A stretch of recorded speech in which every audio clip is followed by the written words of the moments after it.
I really appreciate the opportunity to be here. I want to first explain to you how a medical doctor ended up on the stage here today. So let me give you a brief history. I did my undergraduate work at Brigham Young University, and my first semester in college, 6 weeks into the semester, I got a pretty bad case of mono. And so I was in bed in my dorm room for about 6 weeks, missed a lot of classes. The end of that semester, my grades were not that good. At the end of the first year, I went to the pre-med advisor because I wanted to be a doctor right from the get-go.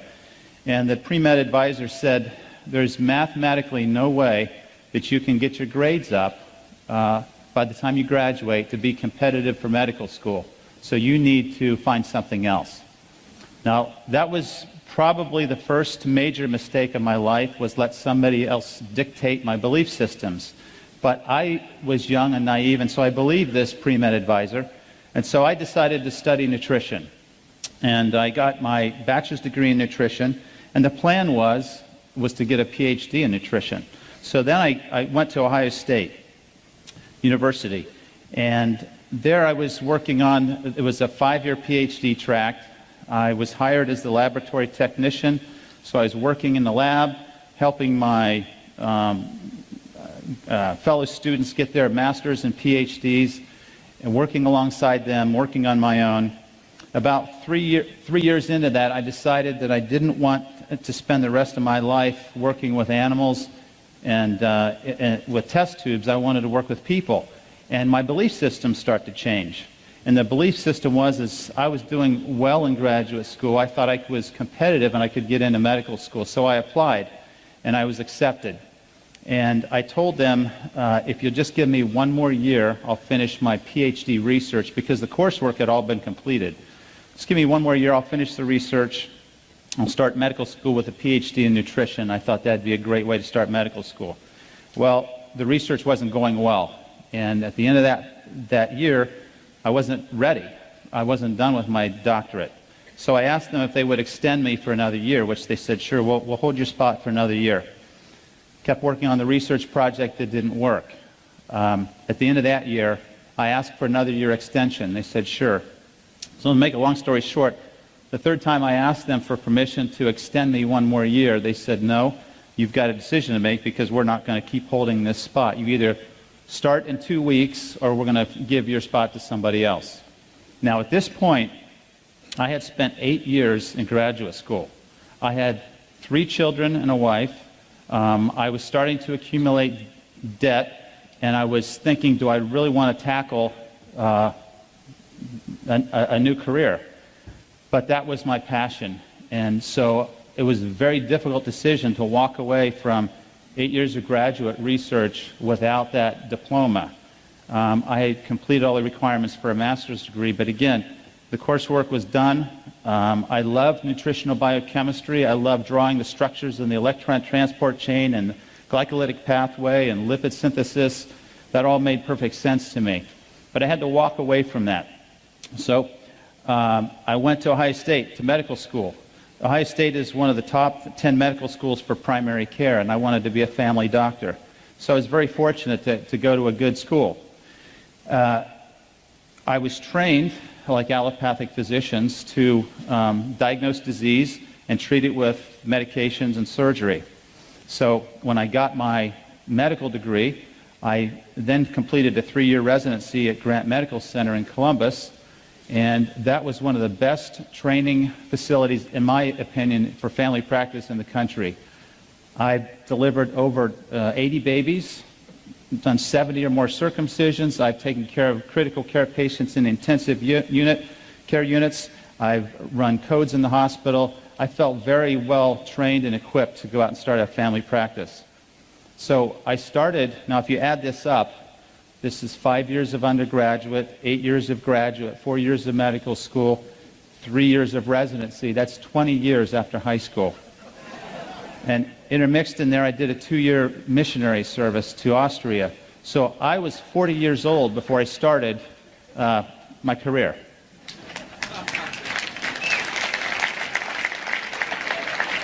And that's not to brag about my intelligence, The message there is I'm very persistent and very determined, and my wife put up with an awful lot through those 20 years. I went to a small community in Northeast Ohio to begin my medical practice, armed with my prescription pad. And within about 2 years of seeing common diseases, I thought, this is crazy. I'd forgotten all that nutritional biochemistry, but then I realized high blood pressure, heart disease, diabetes, acid reflux, these are lifestyle issues. If I could just educate my patients on how to live a healthier lifestyle, they wouldn't need all this stuff. So I tried to do that, but I'm very generous with my patients. I give them 15 minutes for a visit. A lot of physicians only give you 7 minutes, and that's just a tragedy. So my 15-minute visit with a patient was extending into 45 and 60 minutes as I was telling them about the nutrition and the exercise physiology that I learned. And before I knew it, I was an hour and a half behind in the office, and nobody was happy. So as a result of my desire to educate patients, I developed a program, a wellness program. It's a 12-week program, and it's about 6 weeks of nutritional information, 3 weeks on exercise, a couple classes on disease prevention, and it's really about self-healing. And this, I was fortunate to get a government grant to fund this through Health and Human Services. I'm really proud of this program. It's 12 weeks. We've had over 1,600 graduates of the program. After each class, we get a critique, and we find out what people are thinking and how they feel about the information. And they've taught me a great deal. This is the lay public. I've learned a lot about what people want in wellness. I believe that the body is designed to heal itself.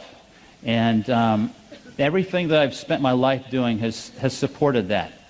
Now, this morning, I always get a little bit anxious before I'm speaking to a large group. This morning, I knelt down, and my prayer was, help me to help this group understand one thing, that you have a body that is a self-healing, miraculous temple, and that if you will take care of it, it will last you a long time and allow you to really live a full life.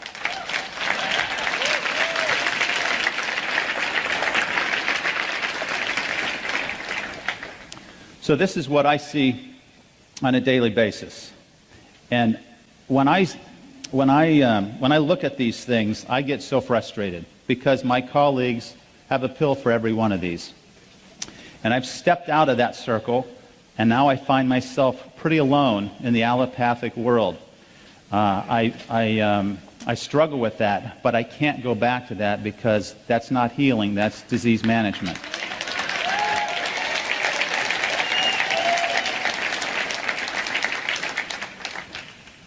I think most of you know this. Heart disease is a leading cause of death. Cancer is number 2. You would have probably guessed one of those 2 to begin with. What do you think is the 3rd leading cause of death? Allopathic medicine. Well, right on. We are dangerous people. You need to stay away from hospitals and stay away from allopathic physicians. Now, I don't want to be too critical of my colleagues because they've invested a lot of time. They do save lives, but I think we've been misled, and I think it's the pharmaceutical industry that has misled us. Okay, so there's the leading causes of death. Now, if you look at how doctors and the healthcare system kills us, this is how it breaks down. Now, this is old data. This is 9 years old, most of these studies. And I can tell you that we've gone to a lot of measures to reduce these numbers. But the one number that we haven't really impacted is the adverse effects from drugs. I think as I'm in the hospital taking care of patients, and I will admit someone from a nursing home who's sick, the nurses will hear me say 3 or 4 times a week, it's a thought that comes out, what are we doing to these people? Because they're on 20, 25 medications. You take them off the medicines, they start to wake up. You measure their nutritional status, and you find they're very deficient. And so we have completely missed the mark in allopathic medicine. Let me show you how we're trained and what we do as a result of our training. We prescribe 20 billion drugs a year. The average number of drugs per visit is 2. 71% of office visits end up in a prescription, and the most frequently prescribed class is antidepressants. Now, you heard Dr. Allen talk about depression and brain chemistry. It's my opinion that about 10% of people who have anxiety and depression have a condition that medication has a role for. Most of the time, a healthy, balanced lifestyle will correct these problems. And in that lifestyle, of course, is the water. When I came across this slide, I was really upset. This is what the pharmaceutical industry is doing to all of us and to allopathic medicine. These are the big sales winners. Now, this is old data. It probably hasn't changed too much, but look at the profit margins that are made on these drugs. Now, I've highlighted in yellow drugs that are used to manage diseases and not cure them. These diseases, high cholesterol, acid reflux, depression, anxiety, high blood pressure, are for the most part diseases that a healthy lifestyle would reverse. And here we are giving them a pill for every condition. It's completely wrong. If you look at the expenditures, per capita healthcare expenditures in the U.S. compared to selected countries in 2006, you can see that we spend on average $6,500 a year per person on healthcare. In 1960, 5% of the gross domestic product was spent on healthcare. In 2007, it was 17%.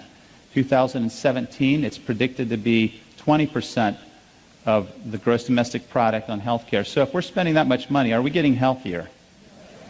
Absolutely not. We are number one in responsiveness. We have the best EMS services in the world.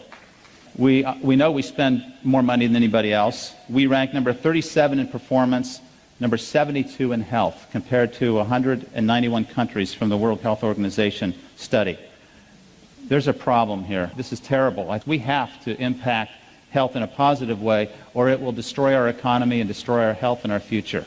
Now, I'm going to give you 3 hours of lecture in one slide. In 1900, we had the Industrial Revolution. And what happened was we were trying to feed people who were moving into cities away from the farm and the rural areas. So in order to do that, we had to find a way to preserve and prolong the shelf life of foods. So we developed some technology to be able to change the food to do that. And once we developed that technology, and the first one we did was the enrichment process, where we took the germ out of the whole grains. What happened was by the 1940s, we had nutritional deficiencies. So rather than add all of those back, we added 4 of them back. And that's what you see when you read a label that says enriched bread. It's enriched with 4 of these that are deficient and not all the other ones. But this was an act of Congress. By the 1950s, we were heavily promoting animal products, meat and milk. By the 1960s, we had the growth of fast food chains and diet pills. So our mindset's starting to shift. Give me a quick fix. By the 1970s, the food pyramid was designed to educate America that fats were bad and that we had to get them out of the diet. Well, fats are still bad if they're the wrong types of fats. And clearly, the carbohydrates that the food pyramid tells us to eat will make us gain weight and will cause disease. So this food pyramid concept has failed miserably, and we're paying the price for it. One of the reasons is in the 1970s, high fructose corn syrup entered the diet. Now, fructose is a fruit sugar. That's okay. We should have 3 or 4 servings of fruit a day. 2 to 3, no more. High fructose corn syrup is unnatural. It's a syrup with too much fructose. It stimulates the feeding center in the brain. This is the primary cause for obesity in the United States. And if you look at the obesity graphs, you'll see that they just accelerate almost exponentially starting in the 1970s when high fructose entered the diet. The other problem is trans and hydrogenated fats. These are not found anywhere in nature. The only place you will find a trans fat is in one of the stomachs of ruminating animals. No other plant, microbe, species, nowhere else in nature do you find trans fats. And yet it's in everything we eat because it prolongs the shelf life of the foods. This is a leading cause for many cancers, diabetes, many chronic conditions. A real problem. But what's happened is food technology has forced us to change the food supply, and in my opinion, in my world at least, belief system, God has created these beautiful foods for us to eat, and we're trying to improve on what's already there, and we're failing.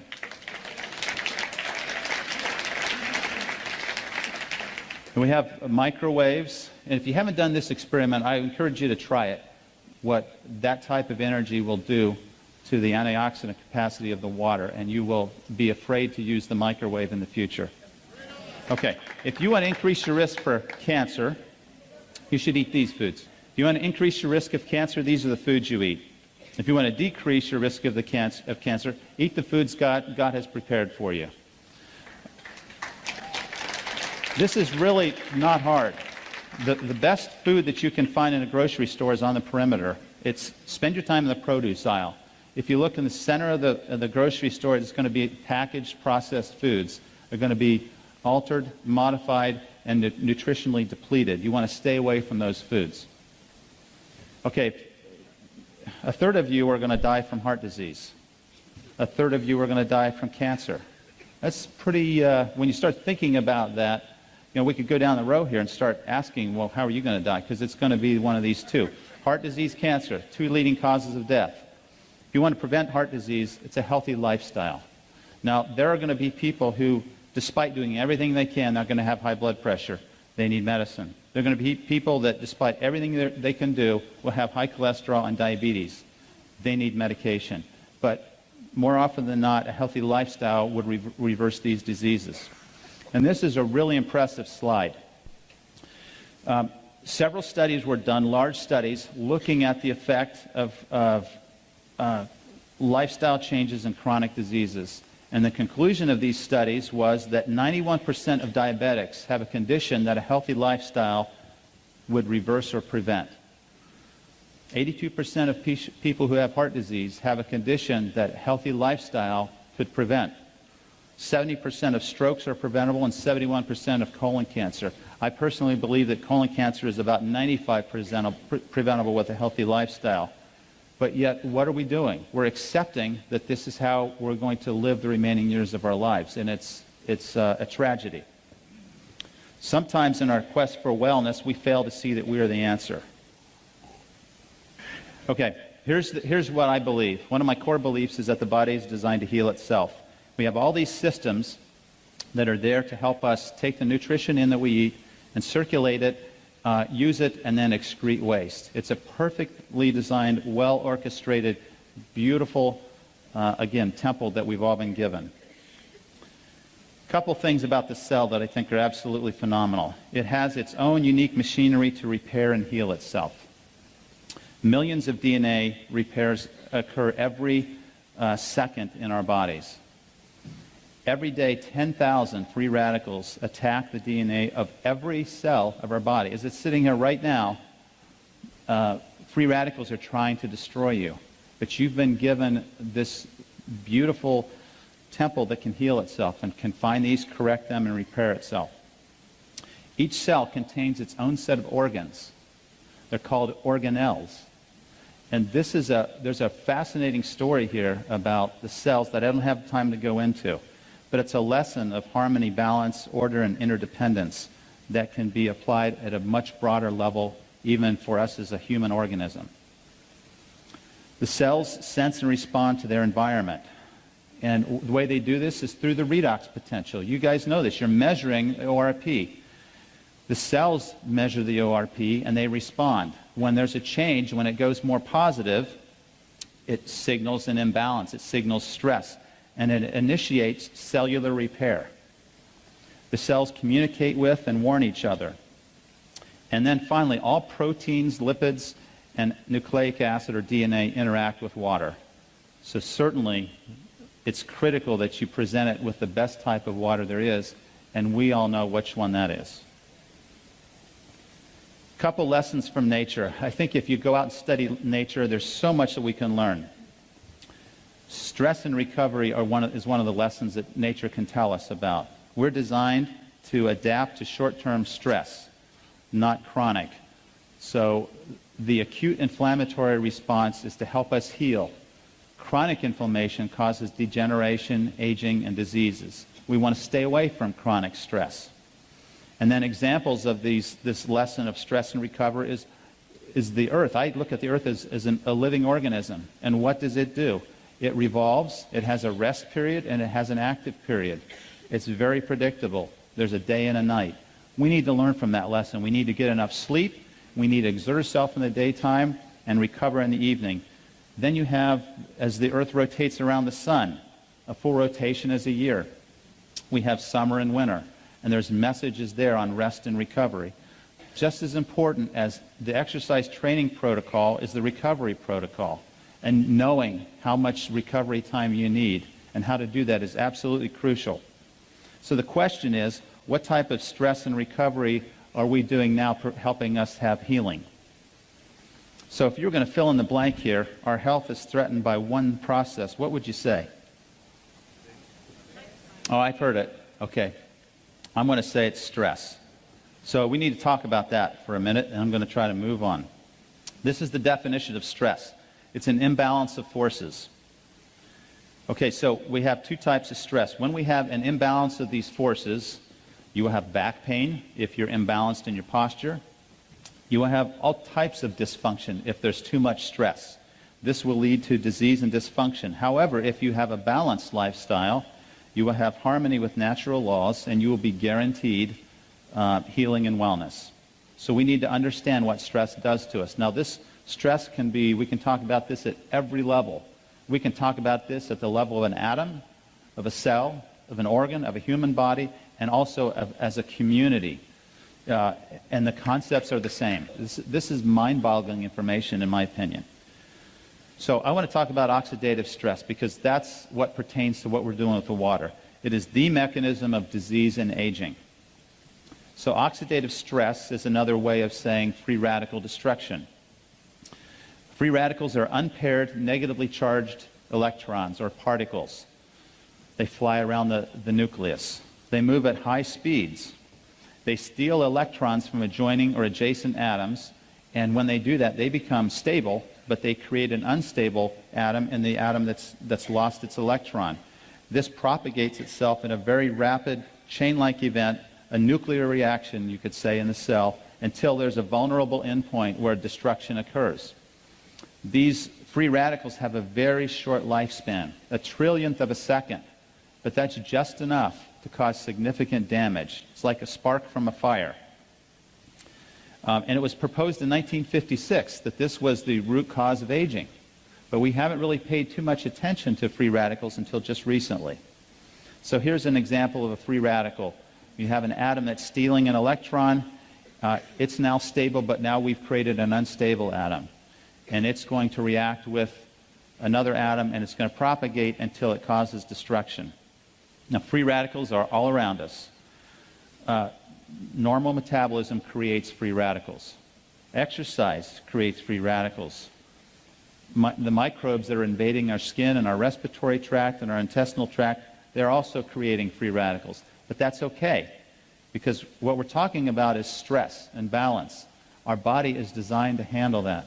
If we do everything else right, we can handle these stresses. We have problems when we add additional stress from the free radical world in the form of air pollution and pesticides and herbicides, tobacco, radiation exposure. I would encourage all you women to look into thermograms as opposed to mammograms to reduce the radiation load.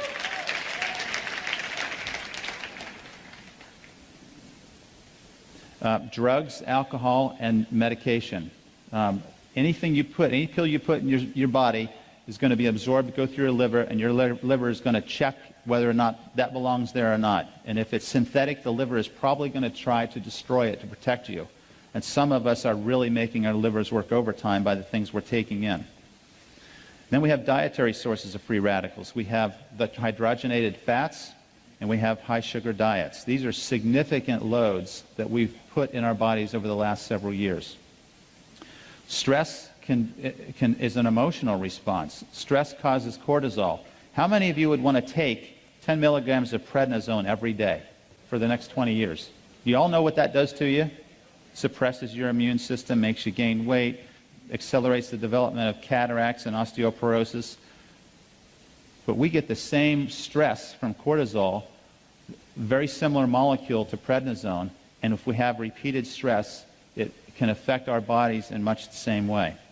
And then finally, injury and trauma can be sources of free radicals. So in the medical world, we don't say free radicals because we want something fancy. We say reactive oxygen species. And you have to practice saying species. That's a hard one. These are the terms that you'll see in the medical literature. These are the different types of free radicals. They have a positive oxidation reduction potential. They are oxidizing. There is some good that comes from free radicals. They are part of the immune process that is generated to fight off infection. If we're going to kill bacteria and funguses and viruses, we're going to use free radicals that our white blood cells generate to do that. So perfectly orchestrated, well balanced. Free radicals are a byproduct of ATP synthesis, which is what fuels every cell of your body. However, when we start putting the wrong things into our body orally, or we breathe the wrong types of things into our lungs, we have free radical exposures that can be very significant. One puff of a cigarette contains how many free radicals? Anybody want to guess? 100? A trillion?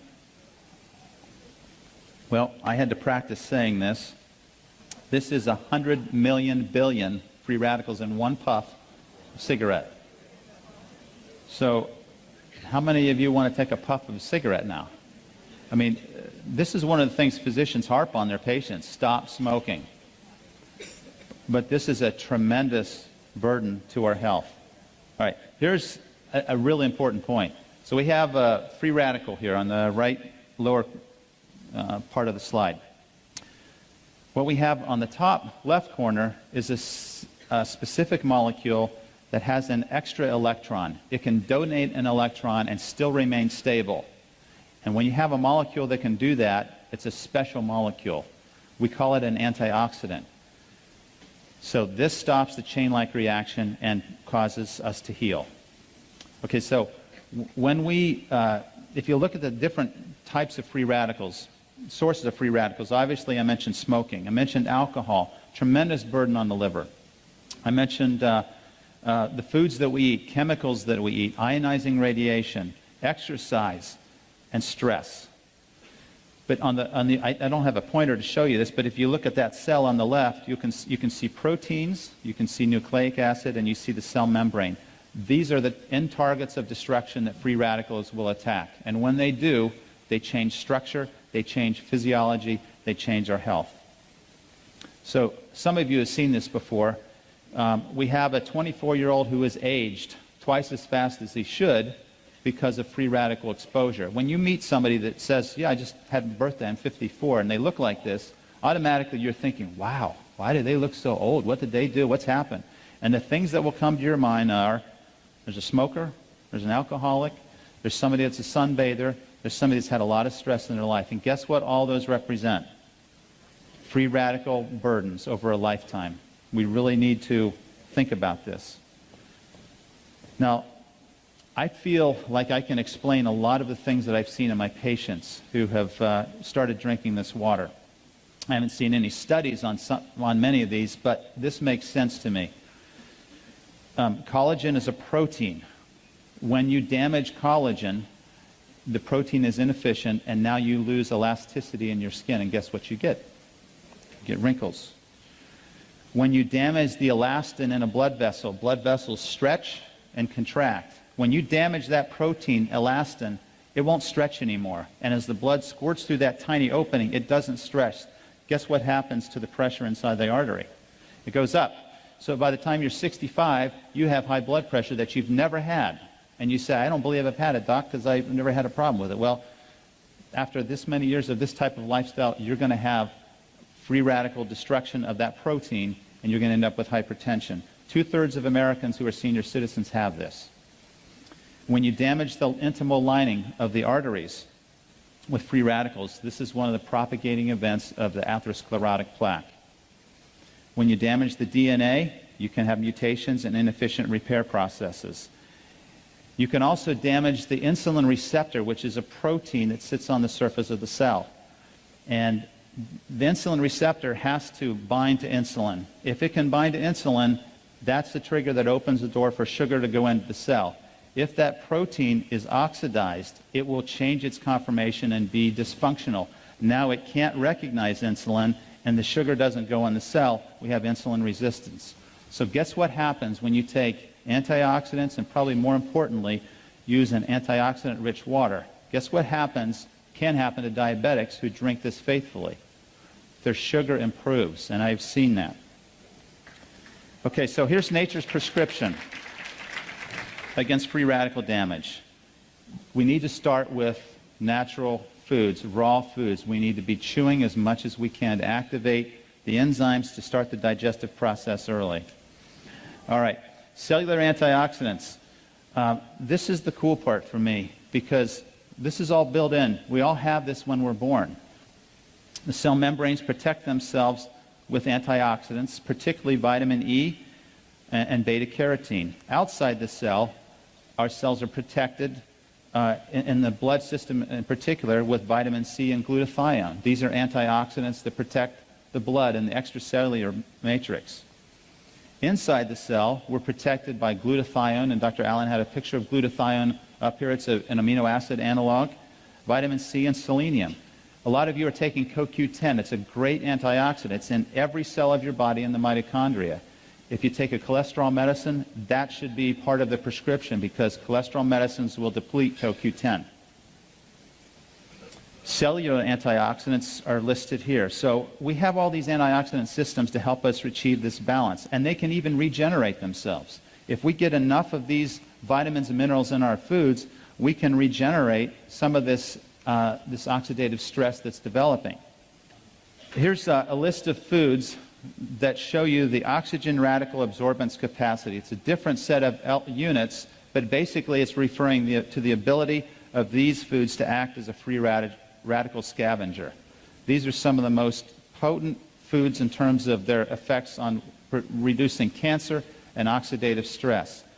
If you group these together, what you'll find is that berries and beans are some of the best groups of foods to help to provide you with antioxidant protection. So these types of foods need to be pretty heavy in our diet and should be foods that we eat on a regular basis. In addition, I personally believe that there's a role for nutritional supplementation, and I recommend many of these. There are some excellent herbs, there are supplements, and again, there are enzyme systems, and these enzyme systems require trace elements. Guess what happens when your diet is loaded in processed foods, enriched flours? Guess what you don't have in the typical American diet? You don't have adequate selenium, manganese, and zinc. So these antioxidant systems in your cells are starving for the cofactors they need to perform their job, and now they're inefficient, and you're leaving your cells vulnerable to disease. Okay, let me just briefly talk about these different levels of stress, because there is acidic stress, and that's a precursor to oxidative stress. The blood pH range is from 7.35 to 7.45. Acid is a byproduct of cell metabolism and repair. So just day-to-day metabolism produces acid. So what do we have to do with that acid? We have to get rid of it. And most of the acid we urinate. And so our urine will be slightly acidic because our body's doing what it should be doing. It has to retain a relative state of neutrality, or we will have problems. So we have buffering systems. In fact, there are 3 buffering systems in our body. And this brings out the point that it's crucial that we have a buffering system, because we cannot handle high levels of acid or high levels of base. We have to stay within that narrow range. So, from a medical standpoint, if you talk to your doctor about the pH capacities of Kangen water, this is what they're going to think of, because this is in the textbook that we all learn. And I'm going to just say that this is important, that at some point you have to respect where they come from. The primary buffer is the lungs. You can correct an acid-base problem very quickly by changing your respiratory rate. The second most powerful system are the kidneys. And the third are the chemical buffers in your cells. And this is primarily where Kangen water comes in. So I'm not going to underscore or devalue the importance of ionized water because it's clearly there. But from a medical standpoint, your physicians are going to kind of look at this and say, well, it only provides a small portion of the buffering capacity in the body. But we all know better. There's research that supports that the pH ranges that we get in the water can affect our pH, our blood pH in a very positive way. Here's the pH ranges of various body fluids. I think this is important also to have an appreciation because, again, this is where your doctor is going to come at you with. Kind of interesting. The ideal pH is 7.4. Urine is a way to get rid of acid waste, so it's going to be more acidic. Your stomach is going to be the most acidic part of your body. Your intestines are alkaline. Skin is acidic because it's a protective barrier against microbes. It helps to deter those microbes. Saliva is relatively neutral unless you're eating a lot of sweets and refined carbohydrates, then it becomes acidic. The vagina is acidic because it's helping to protect against microbial invasion. It's an excellent entry point for bacteria, so the body creates an acidic environment so it can't do that. I have to tell you that one of the biggest problems in medicine that I see is that we are trying to change the pH of the stomach with drugs like, we call them proton pump inhibitors, Prilosec, Nexium. I guess I shouldn't say these, but Tums. You've heard of all these things. This is one of the worst things we can do for our health. Our stomach has a pH of 2.5 for two reasons. First of all, it's there to break down protein. If you lose that pH, you don't break down protein effectively. Secondly, it's a way to protect your body from microbial invasion. So you eat something that's got a bacteria in your food, your stomach is going to kill it. But if you're taking these medications to neutralize your stomach, you lose that barrier. A recent article came out that showed people who take these drugs for a long period of time have high incidence of aspiration pneumonia because those bacteria get into the lungs, and osteoporosis. This is a lifestyle problem, and I would never recommend anybody take these medicines for more than a month. If you have to take these medicines, your body is out of balance, and you need to get to the root cause and not mask it with a prescription pill. We have these acidic loads. So chronic states of acid reflux, or chronic acidic states. Just a couple of examples. Dr. Allen had a graph similar to this. The alkaline foods are the foods you get in the produce. These are the foods you grow in the backyard. These are the healthy, natural foods that have been here forever on this planet. The acid foods are the processed foods. They're man's modification of something that was already doing fine, and we've intervened, and now we've compromised the foods, and they're very acidic. This is a nice summary. When I first, in my wellness class 2 years ago, I had a lady who said, you know, I really like all this stuff. You really need to learn about ionized water. And I just said, oh, brushed it off because I thought that's kind of crazy. Every week she would say, we're having this meeting, you really ought to come. I finally decided to go just to keep her quiet because she was almost to the point of being annoying, just right on the edge of there, but not quite. So I went. And I wasn't so impressed with what I heard. I was impressed with what I saw with the demonstrations. That's what hooked me. And since then, I have been promoting this. I had to start very carefully in telling my patients about this because I didn't want to be selling a machine to somebody as their doctor, and then they're not having any benefit, and they think the doctor's ripping them off. So this was I had to step outside of that circle very carefully in doing that. Fortunately, I have some friends here. Actually, they're patients of mine. And John and Pat. Would you guys stand up? John and Pat Beadle. There you go. Thank you. I've been wanting to say for a long time to a large crowd, the Beatles are here. They have really helped me have more courage because they got a unit shortly after I did, and they have been, the Amish community in our nearby county has just blossomed with the water units, and they have story after story after story. It's incredible, and so I really appreciate what they've done to support me and help me, and we're having a lot of fun together. We all know about Dr. Warburg.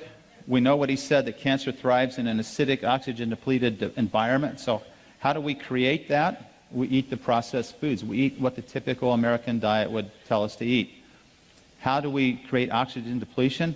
We stop moving. If you want to run away from death, run away from death. The closer you get to not moving, the closer you are to being a corpse. So just remember that. Now, I haven't seen the research to support this statement, but I think the corollary is true, that cancer can't grow in an alkaline, oxygen-rich environment. So I have a friend with a brain cancer. I bought him a unit. I sent it to him. I said, I want you to drink as much of this water as you can. I want you to take these antioxidants, and I want you to take a walk every day, get your heart rate up, get oxygen in your lungs. That's the best treatment that I know of for that brain cancer. And I can tell you that he's had 2 brain cancers, and his cancer has not grown in the last 2 years. So it's a phenomenal story. Okay, I'm going to just let you kind of glance at these, because now I do have to wind down pretty quickly. We dehydrate pretty easily, and I'm very dehydrated now. When we wake up in the morning, we're dehydrated. You need 20 ounces probably of water first thing in the morning. And for me personally, my health is pretty good. When I started drinking the water, I felt so energized in the morning. I judged the intensity of a workout in the gym by how sore my muscles got until I got Kangen water, and then that blew that right out of the water because I didn't get sore anymore. So I knew the water was doing something for me. Okay, there's dehydration states. There's evidence for microclustering. This was the one concept that I struggled with a little bit initially because I wasn't sure of the science behind this, but I'm confident in the science behind this now. Alkaline water has reduced or a lower nuclear magnetic resonance state. If we had microscopic eyes, you could see that every atom in the universe is vibrating. When you energize this water, you change the vibrational state of the water molecule from a high resonating vibration to a lower resonating vibration. That allows the water molecules to cluster together closer and tighter. If it's a higher frequency of resonation, it won't cluster. So that's why we're able to microcluster the water. Okay, so let's see. Lower surface tension, we can measure this. And again, this is reported data. So for a physician who likes to see the evidence, it's there. Here's the hexagonal or ionized water. So this is the frequency of those vibrations. A much lower frequency, the molecules can, because they're polar, they can get closer together and cluster. Okay, we all understand the chemistry. Let me just try to skip to the end here. We talk about the ORP. Okay, there's evidence of internal benefit. And I don't know if this, I think Dr. Allen alluded to this article earlier, that electron-rich water has a high pH and significant ORP, and it has been shown to protect the DNA from damage due to free radicals. Here's an article on the anti-cancer effect of water where they injected mice with melanoma cells. Melanoma is a very fast-growing cancer of the skin. They injected it into their bellies and under their skin. They gave one group alkaline-rich water, another group tap water. The alkaline-rich water had very slow tumor growth rate and virtually no metastases. So this would be one of my first-line treatments for someone with cancer. Electrolyzed water, let me skip this one. This one talks about its ability to improve diabetes. And for those of you who are trying to provide support to medical people, if you'll go to PubMed.com, that's short for Publish Medicine. So PubMed is .org, not .com. PubMed.org. You can find these articles there, and you can arm yourself with abstracts to show them that there's evidence. It's all in the Japanese and Korean literature, though. Here's another one that shows its effect on diabetes in mice. There's one on, let's see. Oh, here's a neat one. If you ever have a rat that's drunk, if you give them ionized water, they get over their hangover really quickly. That's toxic to the liver. This is powerful. I think Dr. Filzer is talking about this on the video. this is a very strong study that showed that three of the most virulent and dangerous bacteria can be killed with the oxidized water with a high acid content. In other words, low pH. So the pH is 2.5. It has to be below 2.6, or it doesn't have this bactericidal or bacteria-killing effect on the cells. But if they're exposed to this acid load, and remember, this is an oxidized water. If you measure the ORP in the acid, it's going to be very oxidizing. Okay. All right. Here's some questions. What happens to alkaline water in the gut? It absorbs right into the gut. It doesn't neutralize the acid. It absorbs right in the gut, just like alcohol does. It goes right through the stomach wall. So nothing happens. I had a doctor, a very smart doctor that I respect, said, I'll just take baking soda. And I thought, you're going to miss all the other effects because it's not going to go anywhere. It's not going to get into your cells, and it's not going to have the oxidation reduction potential. I don't recommend drinking water with meals, at least the alkaline water, because you want your stomach to be acidic. If you're going to drink water, drink 7.0. But I think it was Wade or somebody said drink water before you eat 20 minutes before. That's perfect because you'll hydrate yourself and you won't need to eat as much because it says 0. All right. Let's see. How long will it take to notice the benefits of ionized water? Probably not long for most people. And as you know, you've had the experience. A lot of them say, I don't think this has helped me at all. They stop drinking it, and then there's a contrast difference, and then they say, I need one of these. Can ionized water cure any condition? What we know is that it can support the cells so the cells can heal themselves, and that's what it does. When you're trying to get your doctor to listen, you first need to understand where they're coming from. They're busy, they're stressed, and they don't have time for the latest healing remedy. So you need a short 2-minute presentation to the point.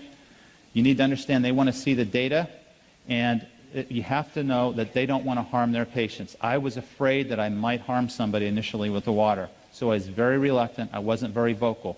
Now I'm much more vocal because I've seen so many positive things happen. So once you understand them, then you can help them. You can make yourself understood. Make it brief and compelling, provide them with data, and ask them to drink the water themselves. Here's the keys to health. This is second to last slide. Believe in your body's ability to heal itself. Create a healthy mindset. It all starts in the mind. I can't tell you the power of the mind. I think we know this, but we need to be reminded of this daily. We need to manage stress. Stress is a killer.